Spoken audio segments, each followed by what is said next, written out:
আমরা বাংলাদেশের প্রত্যেক মুসলমান চাই ইসলামী আইন দিয়া দেশ চলুক, চাই না? অবশ্যই আমাদের পদ্ধতি হচ্ছে খেলাফা। কি খেলাফা? ইলেকশন এগুলো আমরা বিশ্বাস করি না, এই জন্য রাজনীতি করি না। পদ্ধতি ঠিক না তো? পদ্ধতি ঠিক হইতে হবে না? কথা বলেন। উদ্দেশ্য ভালো হোক, পদ্ধতি তো খারাপ। আপনি কোথাও গেছেন, নামাজ পড়বেন, এখন উজু করতে হবে না? পানি নাই, কি করবেন? আর আপনি কি করছেন? গাবি পেশাব করতেছে, আপনি উজু করে নামাজ শুরু করছেন। কেউ যদি বলে গাভীর পেশাব দিয়ে উজু করছেন কেন, আপনি বলতেছেন বেটা কি দিয়ে উজু করছি দেখো না, নামাজ তো পড়বো। নামাজ হবে না, ঈমান নষ্ট হবে। যারা খেলাফার পদ্ধতি ইসলামী শরীয়তকে বাদ দিয়া পশ্চিমাদের মতাদর্শকে শ্রেষ্ঠ মনে করে রাজনীতি করছে, তাদের উদ্দেশ্য যত ভালো হোক, ওইটা হচ্ছে গাভীর পেশাব দিয়ে উজু করে নামাজ পড়ার মতো কাজ। আমি বুঝাতে পারলাম? আজকে আমাদের কাছে ইমানটা বড় না, দল বড় হয়ে গেছে, ভোট বড় হয়ে গেছে। আমাদের নেতারা পশ্চিমাদের কাছে মাথা বিক্রি করে ফেলছে, ওদেরকে হাতে পায়ে ধরে বুঝাই দিছে কোন রকম ক্ষমতায় পাঠান, ইসলামী রাষ্ট্র কায়েম করব, ঢিলা করে দিল। সকালবেলা মুসাব বিন উমাইর রাদিয়াল্লাহু তাআলা আনহু যখন আসলেন বন্দীদের খবর নিতে, সাহাবা একরাম বললেন, মুসআব তোমার ভাই পরিচয় পেয়ে আমির বিন উমাইরের হাতের বাঁধন ঢিলা করে দিয়েছি। মুসাব বিন উমাইর কি জবাব দিছে মুসলমান কান পেতে শুনে রাখেন।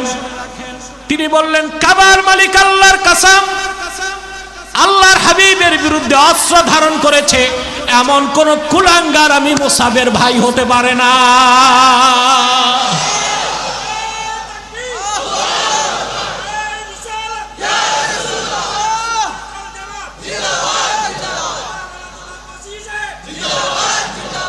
আল্লাহ কবুল করুন। উহুদ যুদ্ধে মুসাব বিন উমাইর উহুদ যুদ্ধে শহীদ হইলেন।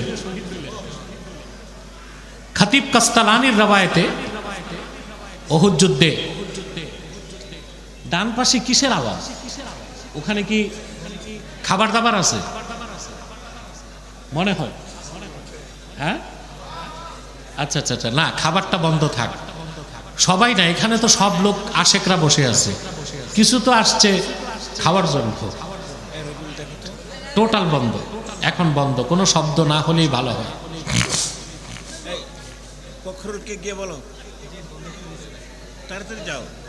প্রিয় ভাইরা, কথা শুনতেছেন?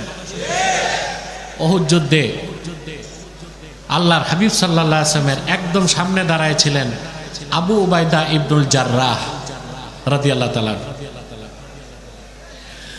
আবু উবাইদা ইবনুল জাররাহ উহুদ ময়দানে আল্লাহর হাবিবের সামনে ঢালের মতো দাঁড়ায় ছিল। নূর নবীজি ডানে বামে তাকালে তিনি বলতেন, ফিদাকা বি ওয়া উম্মি, আয় আল্লাহর রাসূল আপনার কদমে আমার বাপ মা কুরবান হয়ে যাক। ডানে বামে তাকাবেন না, কাফেররা তীর মারতেছে, আমি চাই প্রত্যেকটা তীর আমার সিনায় লাগবে, আপনার নূরের জিসিমে যেন না লাগে। আবু উবাইদা ইবনুল জাররাহ রাদিয়াল্লাহু তাআলা আনহুকে দেখা গেল তিনি শহীদ হন নাই, তার শরীরে 91টা আঘাতের চিহ্ন ছিল। তিনি যখন হাঁটতেন রাসূলুল্লাহ বলতেন, আমার সাহাবীদের মধ্যে আবু উবাইদা হচ্ছে জীবিত শহীদ। আবু উবাইদা ইবনুল জাররাহের সামনেই ছিলেন মুসাব বিন উমাইর রাদিয়াল্লাহু তাআলা আনহু। তিনি রাসূলুল্লাহর কদমের সামনে জিহাদ করতে করতে শহীদ হয়ে গেলেন। উহুদের ময়দানে 70 জন সাহাবী শাহাদাত বরণ করলেন। কতজন? ওনাদের কারো গোসল লাগে নাই, কাফন লাগে নাই, সুবহানাল্লাহ বলবেন না? 70 জন সাহাবীর লাশ সারিবদ্ধ করে রাখা আছে, তার মধ্যে ছিলেন রাসূলুল্লাহর আপন চাচা সাইয়্যিদুশ শুহাদা আমির হামজা রাদিয়াল্লাহু তাআলা আনহু। আল্লাহর হাবিব সাল্লাল্লাহু আলাইহি ওয়াসাল্লাম মুসাব বিন উমাইরের সামনে দাঁড়ালেন, তামাম শরীরে তার রক্ত লেগে আছে, ছোট্ট একটা চাদর তার শরীরের উপর। মক্কার সবচেয়ে ধনী মানুষটা শহীদ হয়ে গেলেন, শরীরে একটা চাদর ছিল, দুইটা চাদর তিনি পান নাই। আল্লাহর হাবিব সাল্লাল্লাহু আলাইহি সাল্লাম সাহাবা একরামকে বললেন, সাহাবীরা শোনো, এই হলো আমার মুসআব, ওয়ালাকাদ রাআইতুহু ওয়া আলাইহি বুরদান লা তুরাফু কিমাতুহুমা ওয়া ইন্না শিরাকা আলাইহি মিন যাহাবিন। আমি দেখেছি মুসআবকে ইসলাম কবুলের আগে এমন দুইটা চাদর তার শরীরে যার মূল্য কারো জানা ছিল না। আর আমার মুসআব যে জুতাটা পায়ে দিয়ে হাঁটতো, সেই জুতার ফিতা ছিল খাঁটি সোনার তৈরি। আল্লাহ তার হাবিবের ভালোবাসায় সব উৎসর্গ করে দিলেন, জীবনটাও দিয়ে দিলেন। দাফনের সময় সমস্যা দেখা গেল। সাহাবায়ে কেরাম এসে বললেন, ইয়া রাসূলুল্লাহ, ইয়া হাবিবাল্লাহ, মুসাবের শরীরে একটা চাদর, মাথা ঢাকলে পা খুলে যায়, পা ঢাকলে মাথা খুলে যায়, কি করব? আল্লাহর হাবিব বললেন, মুসাবের মাথাটা চাদর দিয়া ঢেকে দাও, আর আরবের ইদখির ঘাস দিয়া তার পাটা ঢেকে দাও। আরবের সবচেয়ে ধনী মানুষটা আল্লাহ তার রসুলের ভালোবাসায় ইমানের উপর অটল অবিচল থেকে বাবা ছাড়লেন, মা ছাড়লেন, মক্কার বাড়িঘর ছাড়লেন, ধনসম্পদ ছাড়লেন, পরিশেষে আল্লাহর হাবিবের কদমের সামনে জীবনটা উৎসর্গ করে দিলেন। সেই সাহাবায়ে কেরামের তুলনা আছে? কথা বল। সাহাবায়ে কেরাম আল্লাহর কোরআনের হুকুম অক্ষরে অক্ষরে পালন করতে পেরেছেন। জীবনের চেয়ে বেশি আল্লাহ তার হাবিব মুহাম্মদ সাল্লাল্লাহু আলাইহি সাল্লামকে তারা ভালোবেসেছেন। সুবহানাল্লাহ বল। আমরাও জীবনের চেয়ে বেশি আল্লাহ তার হাবিবকে ভালোবাসতে চাই, জোরে বলে। তো প্রমাণ কি? মুখে তো দাবি করা সহজ। আমাদের দেশে এমন লোক আছে এক ওয়াক্ত নামাজ পড়ে না, বলে আমি আশিকে রাসূল। আছে না? এক ওয়াক্ত নামাজ নেই, মুখে দাড়িটাও নাই, বলে আমি আশিকে রাসূল, খাঁটি সুন্নি। আল্লাহর হাবিবের ভালোবাসা জীবনের চেয়ে বেশি হলো কিনা তার প্রমাণ আছে। সহিহ আল বুখারী কিতাবুল ঈমানের হাদিস, আল্লাহর হাবিব সাল্লাল্লাহু আলাইহি ওয়াসাল্লাম ইরশাদ করেছেন, সালাসুন মান কুন্না ফীহি ওয়াজাদা হালাওয়াতাল ঈমান। তিনটি খাসলত, তিনটি বৈশিষ্ট্য যার মধ্যে একত্রিত হয়ে যাবে, ঈমানের মধুর স্বাদ সে পেয়ে যাবে। প্রথম খাসলত হচ্ছে মান কানাল্লাহু ওয়া রাসূলুহু আহাব্বা ইলাইহি মিম্মা সাওয়াহুমা। ব্যক্তির প্রথম খাসলত হবে তার কাছে আল্লাহ তার রাসূল হবেন সব কিছুর চেয়ে অধিক প্রিয়। বলেন সুবহানাল্লাহ। এটা যখন অন্তরে আসবে, আল্লাহ তার রাসূলের ভালোবাসা জীবনের চেয়ে বেশি যখন হয়ে যাবে, তখন দেখবেন আপনি ঈমানের মধুর স্বাদ পেয়ে গেছেন। সারা দুনিয়া একদিক, ঈমান একদিক, দুনিয়া একদিক, ঈমান একদিক। আর আমরা এখন ঈমান বিক্রি করতেছি ভোটের জন্য। কথা বলেন, ঈমান বিক্রি করতেছে? কথা বলেন। আচ্ছা ভাই, শুনেন নাই? এখন একটা ফতুয়া যদি জিজ্ঞেস করা হয়, কোন রাষ্ট্রে মুসলমান যদি ইসলামী আইন বলবৎ করতে না পারে, এটা তাদের ইজজ, অক্ষমতা, আল্লাহ মাফ করবেন, আল্লাহ। কিন্তু কোন ভূখণ্ডের মুসলমান যদি বলে ক্ষমতায় গেল ইসলামী আইনে দেশ চালাবো না, এটা তো কোরআনের আয়াতকে অস্বীকার। আল্লাহ বলেছেন, ওমান লাম ইয়াহকুম বিমা আনজালাল্লাহু ফাউলাইকা হুমুল কাফিরুন। বলেন নাই? ইসলামী আইন বাস্তবায়ন করতে পারি না, এটা ইজজ, ব্যর্থতা, অক্ষমতা। চেষ্টা করব, কথা বলেন, আশা করব। কিন্তু ক্ষমতায় যাওয়ার সুযোগ থাকার পরে যদি পশ্চিমা বাবাদেরকে ম্যানেজ করতে বলে দেওয়া হয় ইসলামী আইন দিয়ে দেশ চালাবো না, তো কোরআনের ওই আয়াতের মেজদাক অনুযায়ী তাদের ঈমান নষ্ট হয়েছে কিনা? কথা বলেন, হয়েছে? আমারকে তো বাংলাদেশে কিছু মানুষ অপবাদ দেয়, আমি কথায় কথায় কাফের বলি। তো তোমরা সকাল সন্ধ্যা কাফের হও বলেই তো আমি কথায় কথায় কাফের বলি। দোষ কি আমার? দোষ আমার? ঢাকায় ক্যান্সার হাসপাতাল আছে না? প্রতিদিন কয়শো রুগী যায়। এখন রুগী যাচ্ছে, ডাক্তার পরীক্ষা করছে, লিখে দিচ্ছে আপনার ক্যান্সার। এখন কি ডাক্তার লেখার কারণে ক্যান্সার হয়েছে, না ক্যান্সার নিয়ে যাওয়ার কারণে ডাক্তার লেখছে? যারা কুফর করে, শিরক করে, কোরআন হাদিস অস্বীকার করে, আল্লাহ তার হাবিবের আরশচুম্বী সম্মান মর্যাদার বিরুদ্ধে কথা বলে, তাদেরকে আমরা কাফের বলবো। এই ক্ষেত্রে কোনো ছাড়। বক্তাগুলো পাগলামি শুরু করছে দেশে, বড় বড় কুফর করতেছে, জিজ্ঞেস করলে কয় মাথাটা ঠিক নাই। মাথাটা, তবে যার মাথা ঠিক নাই সে কি স্টেজে থাকবে না হাসপাতালে? ডাক্তারের যদি মাথা ঠিক না থাকে রোগী মারা যাবে, ঠিক কিনা? ডাক্তারের মাথা ঠিক না থাকলে রোগী, আর যদি বক্তার মাথা ঠিক না থাকে শ্রোতা পথভ্রষ্ট হবে। আমি এক ডাক্তারের ইতিহাস জানি, দেশ স্বাধীনের পর সে ফ্রান্স থেকে FRCS করছে, অনেক বড় ডাক্তার, কিন্তু তার বদ অভ্যাস ছিল প্রচুর পরিমাণ মদ খাইতো। একদিন মদ টদ খেয়ে রুগী দেখা শুরু করছে, মাতাল অবস্থায় রুগীর প্রেসক্রিপশনে লেখছে 4 ব্যাগ সিমেন্ট।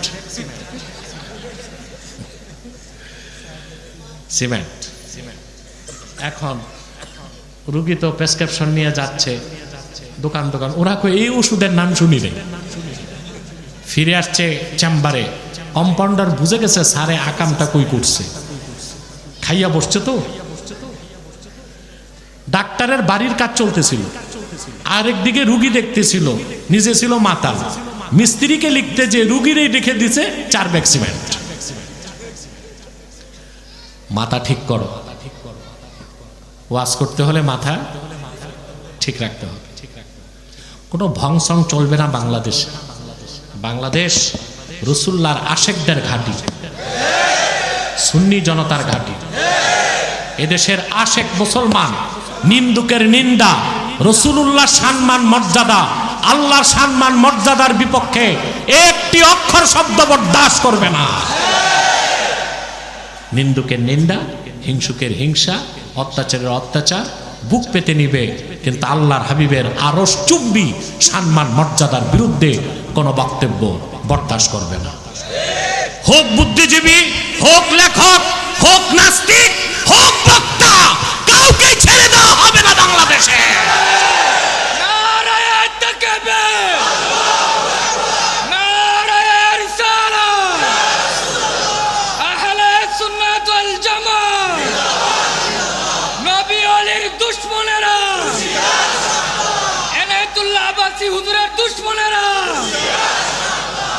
আল্লাহ কবুল করুন, আল্লাহ মঞ্জুর করুন। প্রিয় ভাইরা, যে কথা বলছিলাম, আল্লাহর হাবিব মুহাম্মদ মুস্তাফা সাল্লাল্লাহু আলাইহি ওয়াসাল্লামের ভালোবাসা, আল্লাহর ভালোবাসা জীবনের চেয়ে বেশি থাকতে হবে, ঠিক না? প্রমাণ কিভাবে পাবো? যখন আমরা দেখব আমাদের কাছে সবচেয়ে বড় হয়ে গেছে ঈমান, তখন বুঝতে হবে আল্লাহ তার রসুলের ভালোবাসা জীবনের চেয়ে বেশি হইতে পেরেছে। সুবহানাল্লাহ। এখন আল্লাহর হাবিব মুহাম্মদ সাল্লাল্লাহু আলাইহি সাল্লামের ভালোবাসা যার অন্তরে জীবনের চেয়ে বেশি হয়ে যাবে, রাসূলুল্লাহর অনুসরণের বাইরে, দ্বীনের বাইরে সে কোনোদিন চলতে পারে না। সেজন্য আল্লাহর হাবিব বলেছেন আল্লাহর কথা, কুল ইন কুনতুম তুহিব্বুনাল্লাহা ফাত্তাবিউনি ইউহিব্বুকুমুল্লাহ। মুহাম্মদ সাল্লাল্লাহু আলাইহি সাল্লাম আপনি বলুন, যদি তোমরা আল্লাহকে ভালোবেসে থাকো আমার অনুসরণ করো। এখন প্রশ্ন হচ্ছে রাসূলুল্লাহর অনুসরণের অর্থ কি? প্রশ্ন আসে না?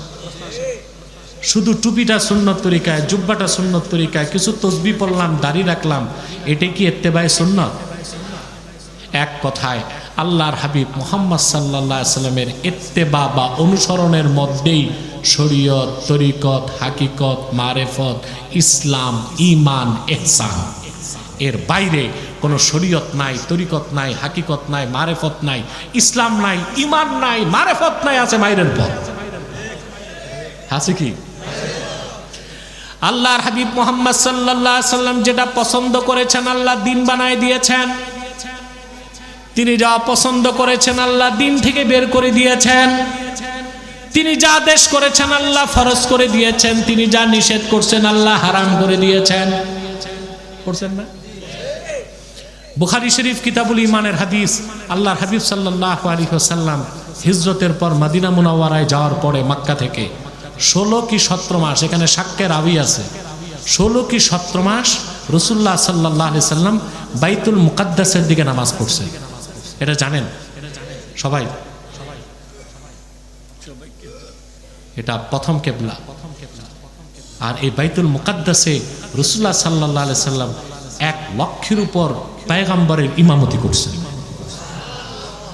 আল্লাহর হাবিবের নূরের কদম লাগছে বলেই তো বাইতুল মুকাদ্দাস হয়েছে।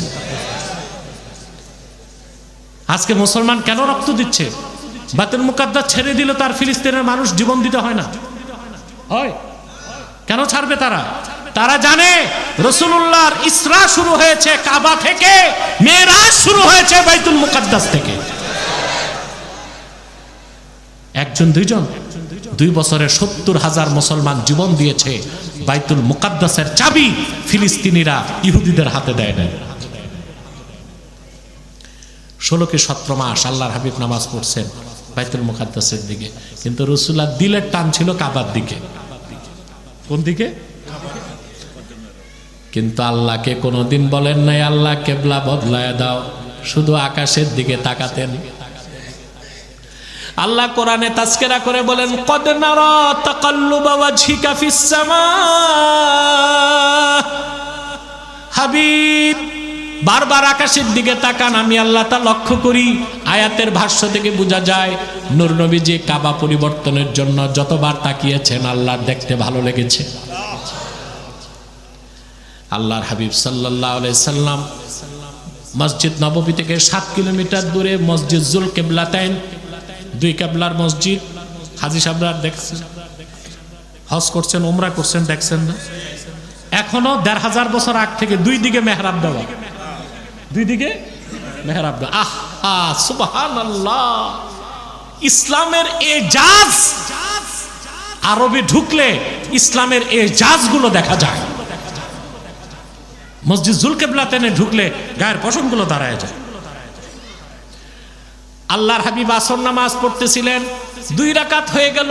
নামাজের মধ্যে আল্লাহ হুকুম করলেন, ফাওয়াল্লি ওয়াজহাকা শাতরাল মাসজিদিল হারাম। হাবিব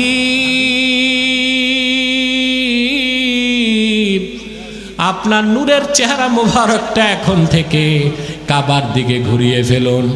নামাজের মধ্যে আল্লাহর হাবিব সাহাবায়ে কেরামকে নিয়ে কিবলামুখী হয়ে গেলেন। রাসূলুল্লাহ যেটা মনে পছন্দ করলেন, মুখে বলেন নাই, সেটা দিন হয়ে গেছে। সুবহানাল্লাহ! কি হয়ে গেছে? তিনি যা অপছন্দ করছেন আল্লাহ দিন থেকে বের করে দিয়েছেন। তিনি বলছেন করো, ফরজ হয়ে গেছে। তিনি বলছেন করো না, হারাম হয়ে গেছে। এটাই তো রাসূলুল্লাহর ইত্তেবা। রাসূলুল্লাহর ইত্তেবার বাইরে কোনো ঈমান নাই, ইসলাম নাই, শরীয়ত নাই, তরিকত নাই, হাকিকত নাই, মারিফত নাই, কিচ্ছু নাই। আছে? ইত্তেবায়ে রাসূল বুঝতে হবে, না বুঝলে তো আপনার ঈমানই পরিপূর্ণ হবে না। কথা বুঝতেছেন? তাহলে ইত্তেবায়ে রাসূলের অর্থ হচ্ছে আল্লাহর আখিরি নবী মুহাম্মদ মুস্তাফা সাল্লাল্লাহু আলাইহি ওয়াসাল্লাম আল্লাহর পক্ষ থেকে যে দ্বীন এনেছেন 1500 বছর আগে, সেই দ্বীনকে পুরাপুরি বিশ্বাস করতে হবে। রাসূলুল্লাহ যে শরীয়ত রেখে গেছেন তার অনুসরণ করতে হবে।